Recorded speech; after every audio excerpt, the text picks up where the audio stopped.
name is Ernesto Canales. I'm the co-founder of Latinometrics. Thank you all for being here. We're very excited about this panel today. Today we're going to talk about data. And it's no secret that Mexico and other countries need better data. I think you've probably, if you're on LinkedIn, you've heard that line before somewhere. But what Latinometrics tries to do is we access all these data that already exists in public sources, and we try to find valuable insights for our communities in Latin America and for people that have a stake in the region. And that's the vision that started with Latinometrics, and we're always very willing to talk and work with people that share this vision. One of those organizations is the US-Mexico Foundation. Last year, Enrique approached us and commissioned a study about the trade relationship between the US and Mexico, and we were very excited. That was a huge opportunity for us. And so I will be sharing some of that work with you today. And then we have a panel of people that are very involved in what I'll be presenting and that will give you more of an expert perspective on what is behind the numbers. So let's get started with, we're going to talk about trade first. We're going to talk a little bit about remittances as well. And then we're going to talk about energy. So starting with a little bit of context of the Mexican job market and why this is so important to trade. You will notice here in this chart that the number one industry that employs everyday Mexicans is commerce, which is very linked to trade. And the second one is manufacturing. Both of those industries are very important for the trade between not only Mexico and the United States, but also with Mexico and Canada. That is the top industry in Mexico is trade. And it's important also to step back and see where Mexicans are actually employed and what the ultimate consequences of this huge relationship between the US and Mexico is in the everyday lives of Mexicans, right? It's important to remember that. So another thing that I wanted to show you is just how strong this relationship between Mexico, US, and Canada has become. Nowadays, the Mexico-US trade relationship is the most valuable anywhere in the world. Somewhere around $700 billion every year. Canada is pretty much up there with us. So it's important to remember that we're all partners and that we're here in this very momentous trade between countries that is happening, that the world has never seen something of this size.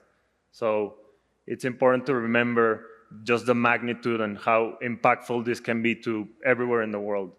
And we have also seen a trend of China becoming less of an important partner for the US. Of course, it's very essential still, but Mexico and Canada have taken center stage as the top trading partner for the United States. Now, I'm sure some of you here have heard about NAFTA. NAFTA, as you can see in this chart, has benefited the Mexican economy tremendously. Here we are seeing the surplus of the Mexican trade with the United States. So what the surplus means is just the value of the exports that we send subtracted from the exports that the United States sends to us, or what we import from the United States. There's no secret that since NAFTA was signed, that Mexico has become, it has been very important for Mexico's economy, right? And we can see it very clearly here on this chart, approaching $140 billion of trade surplus every year. It's also important to understand how the United States economy has also benefited greatly from this relationship, right? Some might say the surplus of Mexico is also a deficit of the United States, but there are many other ways in which the United States benefits from this relationship. And I'm sure our hosts here will be able to talk more about that today. This is just a more fun chart that shows each state of the United States and how much the export plus the import of the trade relationship between the United States and Mexico is valued at by state. One surprise that we got when we saw this was how Michigan is in number 3, and I think that speaks to the automotive industry. Every state here in green, they're the top industry that is traded with the United States and Mexico is the automotive industry. I think this chart just shows very clearly how every state in the United States has a stake in this relationship. Another one that I won't spend too much time on because it's not that surprising, the northern states of Mexico account for the most exports that go to the United States. That's just in part due to geography. Chihuahua, Coahuila. I was surprised that Chihuahua and Coahuila are states that have an even bigger trade than Nuevo León, which Nuevo León seems to dominate the news in terms of, is Tesla gonna come? Is Tesla not gonna come? Sometimes we can get caught up in all the noise, but what we really love about what we do at Latinometrics is we cut through the noise and we look at the data and what it tells us beyond the headlines of, is Elon Musk gonna come and have coffee with the governor or not? Here, I think this is my favorite chart of the study that we did with the US-Mexico Foundation because it really shows how intertwined both economies are. We have vehicles that you can see at the very top, Mexico is in charge of building for the United States. But if you can see the blue streams here, all the blue streams are the exports of the United States to Mexico. And in order for Mexico to produce these vehicles, the United States has to sell a lot of parts and a lot of things that are necessary for us to produce them. So it's a very bilateral relationship in the top industry that we trade in. The same applies for computers and electronics, even more so. The United States sends a lot of parts for us to produce and to consume as well. And then machinery, and you'll notice that there's fuel and oil, which we'll talk about in a little bit, where that's one of the industries where the United States actually exports more to Mexico than Mexico exports to the United States. Everyone benefits from this relationship, and anyone who's telling you otherwise probably has other intentions. Another thing that's very crucial to not just Mexico, but Latin America in general is remittances. Remittances are interesting because they're just a flow of money that is not really, nobody's buying goods in exchange of service. It's just families sending money back home. In some cases, these flows may be like contractors that work for American companies and are receiving money. But it's astounding to see the growth of the last 30 years. Literally the flow, 30 years of money that was coming from the United States as remittances to Latin America was 1/25 of what it is now. It has reached almost $150 billion. And as you can see, the red color is Mexico. It accounts for almost half of all these remittances. Another way in which Mexico and the US have a very important relationship is in natural gas. Actually, more than 1/3 of Mexico's energy is now dependent on natural gas. And most of that natural gas is coming from the United States. The United States has also increased its consumption of natural gas to meet energy demands in the country.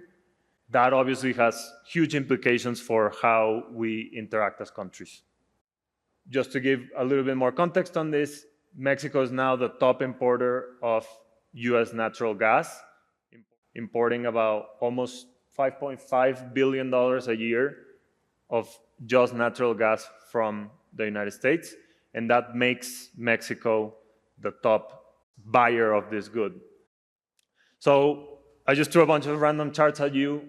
I think the goal of this panel is to land these insights. With that, I will introduce Isabella, who will introduce the rest of the panelists. Good morning, everyone. Can we give it up for Ernesto's presentation, which was amazing? Well done. Well done. I really don't think anyone does Latin American data visualization of data better than Latinometrics. So congratulations, Ernesto, for your job. Okay, so let's start with our first subject matter here. Let's talk about trade, the very obvious starter, right? So I have a question for you, Diego, to start out with. Ernesto basically said just now in the presentation that everyone is to gain in this North American trade relationship. But what I want to know, because I am a journalist, is who benefits most truly out of these three countries, the US, Mexico, and Canada? Who stands to gain the most out of this trade relationship? Sure. I think he did a great job showing the numbers. I think I scheduled over, 10 minutes for my initial comments. Maybe there will be less, but just we trade over $3.6 million each minute, the three countries together. So if I speak for 10 minutes, we would have traded over $36 million, just to give you some context. And I think that's a good question. It's very difficult to make direct comparisons or just pinpoint who's the champion in North American trade. I think the right approach to the question is, like, North American trade is a positive sum game where every country wins. And before we go country by country, and because this is the data panel and like all I do is run numbers all the time, I wanted to just give you some regional numbers and then get into the specifics at the country level. So regionally, since USMCA was first implemented in 2020, greenfield investment increased 136%, trade in goods is up by 50%, and jobs supported by trade is up by 30%. I calculated that number when I was at Brookings, and I see my friend Mari Carmen over there. We have over 17 million North American jobs that depend on goods and services trade between each other. But now let's talk about the benefits at the country level. I think, and let's start with Mexico, because we're in Mexico. Mexico and trade. Trade had a transformational impact in Mexico's economy. Ever since NAFTA and now with USMCA, Mexico was able to have a deep process of industrialization that any other country in Latin America hasn't been able to replicate. We no longer rely on the export of commodities or on tourism as many other countries in Latin America do. What we have done through USMCA and through trilateral trade is build a joint production platform. A joint production platform that supports over 9 million jobs in Mexico. That's close to 14% of the economically active population, over 70% of our GDP. So it has played, again, a transformative role in Mexico's economy. But the same thing can be applied to Canada, for example. Canada, when it got further integrated to not only to the US, because they already had a bilateral trade agreement, but when it integrated with Mexico, it opened the Canadian market to close to $2.4 billion in Mexican produce, for example. Canada, at a yearly basis, export over $9 billion just in canola oil. And I mean, if I talked about the larger figures, those numbers are sometimes difficult to comprehend, but just specific products. Additionally, for example, NAFTA visas, now USMCA visas, I guess, they allow over 500,000 workers in North America to move freely across borders, fueling knowledge exchange and innovation. And I think more importantly, something that maybe we haven't done a good enough job is talk about the benefits of trilateral trade for the US. Unspoken benefits, that's how I like to talk about them. The US benefits from North American trade more than we have spoken to, or more than most people realize. There's really no other relationship that impacts more lives or more aspects of daily life in the US that the ties that it has with Mexico and with Canada. From the avocado toast that you get in the morning, from the car that you use to go to work, that you take to go to work, the monitor that you use to work from, and then if you had a very long day, have a beer or a tequila to unwind. All of those things come from North America. So are there a bunch of intangibles that we haven't done a good job in talking about, like the real impacts of trilateral trade? But now looking ahead, I think trilateral trade is going to keep getting more important. As we deal with China's rise, it is super, super important that North America deepen its integration in order to build resilient supply chains. And those are critical for like our national security interests, not only for our economic development.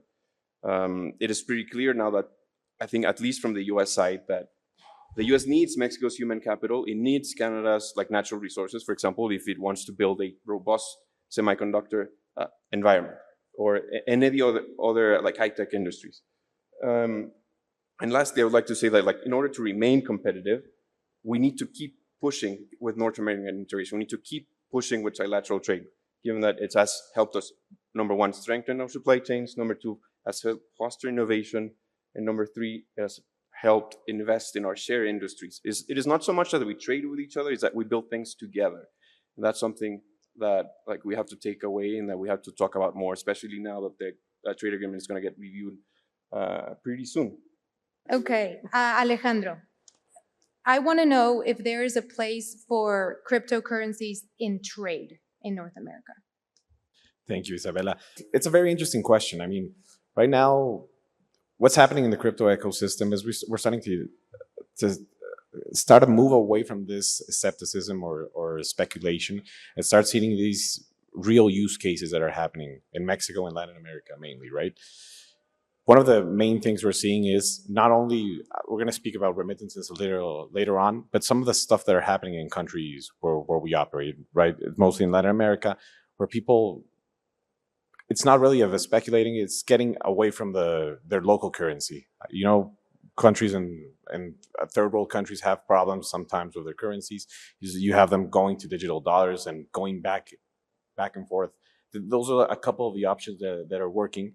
And some of the big thing that we've been changing throughout the years is we started off, we just passed the 8 million, 9 million, well, 8.5 million clients right now in Bitso, but we're starting to focus on the 2,200 businesses that are starting to come into the crypto industry as well. This institutional business is growing largely just because not only remittances, right now in the trade presentation we just saw with Ernesto, everything that's happening, not only remittances wise in between the US and Mexico, a lot is using this technology. With the crypto technology and blockchain, we're starting to see a lot of companies starting to learn, because I think the beginning has been a lot of financial education of what this is. This is still a new technology. There are still companies asking themselves if this is real, if this is regulated, if this is, true what's happening. I think one thing that distinguishes Bitso within the ecosystem is in all the countries where we operate, we're completely regulated, right? We look for a local regulation in every country. For example, in Mexico, with La Comisión Nacional Bancaria, with Banco de Mexico, we have a fintech license. So that gives us access to the with the rails and the infrastructure with the local countries, right? So that gives a real option for companies to feel safe and can actually trust the company doing this. So remittances is a great example, but you also have people using as a wealth platform. You also have people just using a store of value. A great use case in Argentina, for example, is with what's happening there with the Argentinian peso. You can see them getting their income and turning it directly into a digital dollar, because maybe 2-3 days after, when you're going to spend it, your money's worth 10% less, right? So there's a couple of use cases, and that's the main thing we're focusing right now. And I think it's time to eliminate all the get rich in a day schemes and everything that's happening in the ecosystem and start actually building on what's the real use of this technology. Ernesto mentioned something that to me is the most interesting, honestly, the most interesting story between Mexico and the United States, to me personally, is the energy story. Mexico imports $5.5 billion in natural gas from the United States. We are largely dependent on it. And yet, we are coming out of an administration that has been promoting being self-sufficient in terms of energy specifically. So my question for Joshua is, what's the story here? What is the story behind Mexico's dependency in U.S. natural gas, and what is your outlook on it? Yeah, no, thanks, and I'm glad to be here. And if you actually and we'll get to the natural gas, but you have to expand out a little bit. It looks like the total energy trade is like 60 to 70 billion, per year, which is about 10% of the total number, of trade that was put up there. So it's a big part. It's not a small part of that. I think. One of the things that I do is I study energy systems mostly in the U.S. But one of the things that we're looking, what does it look like to more say couple our electricity systems to Mexico, because Texas is famously an island of itself in electricity, and we sometimes have issues there. So one of the things I've been doing is talking to folks down here the past few days about what the status of the Mexican energy system is, and one of the issues that has really been kind of brought up is like you need a lot more investment in order to get to energy independence, whether that's through natural gas or that's going to be through renewables, which has also been brought up in the new president's 100 days or 100 days plan. But one of the things but it's still unclear is kind of where that investment is going to come from. It seems like there's a lot of issues with some of the energy companies in Mexico in terms of like the amount of cash that they would have to invest, and so that lends itself is looking to outside investment for developing energy sources.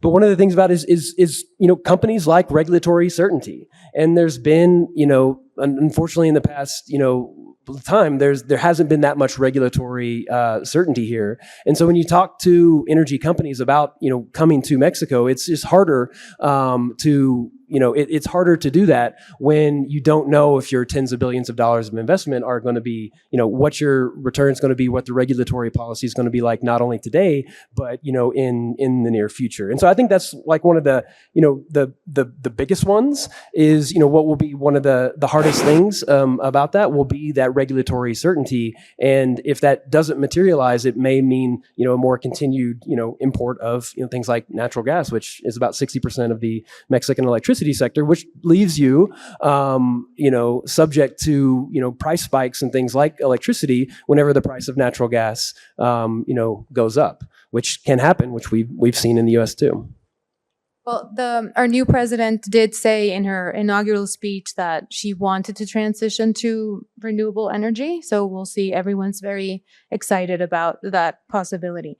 Diego, I have a question for you. You mentioned the 2026 review of USMCA, and I wonder what the expectation is for energy. Do you feel like this review could actually advance the renewables cause, or do you think it's going to remain big oil and gas? What is your outlook? I had my optimistic response, which was my first one, and this one's going to be a little bit different. I think not directly, the USMCA is not going to address like clean energy directly, at least. While clean energy is crucial for the region's future, I think what we're going to discuss at that time, unfortunately, it's going to be talking about more about Mexico's unresolved disputes and compliance issues when it comes to the energy sector.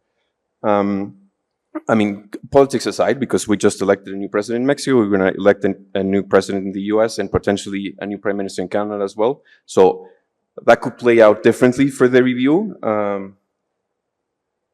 But again, there's a huge window of opportunity to advance the clean energy costs, like make the energy matrix of the North America greener. But there's two things there.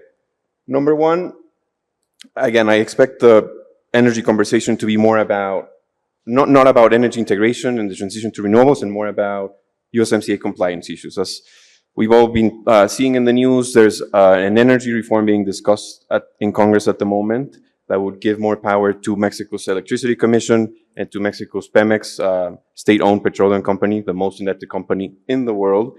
And it would favor those two, and it wouldn't grant the same concessions and provisions to U.S. and Canadian investment in the energy sector. Canada and the U.S. hold a combined I think it's $24 billion in energy for indirect investment in Mexico. And that investment it's clearly at risk if Mexico is not complying with the trade agreement. And then lastly, for over 2 years, Mexico has been in technical consultations. That's the previous step before you get to an official USMCA panel regarding Mexico's nationalistic energy policies. It is very likely, again, that next year we could see an official panel getting started, and that has consequences for Mexico in terms of tariffs, in terms of like a negative signal for investment. So I think looking forward, if we really want to take advantage of 2026 as an opportunity to improve on USMCA and advance like these good causes that are good, like positive for the region in general, I think Mexico has to work on USMCA compliance. and because I mean it is essential for Mexico and for the region in general. So I would leave it at that. Thank you. Let's talk about remittances, which is such a giant part of the Mexican economy. It's one of the 4 pillars of our economy. So I'm going to start with you, Joshua. How should Americans feel about the record outflows of remittances to Mexico? And I'll tell you why I'm asking this question. When I talk to my sources, and even just Mexican people in general, about how, remittances is something that we should be proud of, we're breaking records, etc., there seems to be like almost a philosophical conversation as to whether, well, maybe this is what economic integration looks like, right? This is what we should have been imagining this whole time.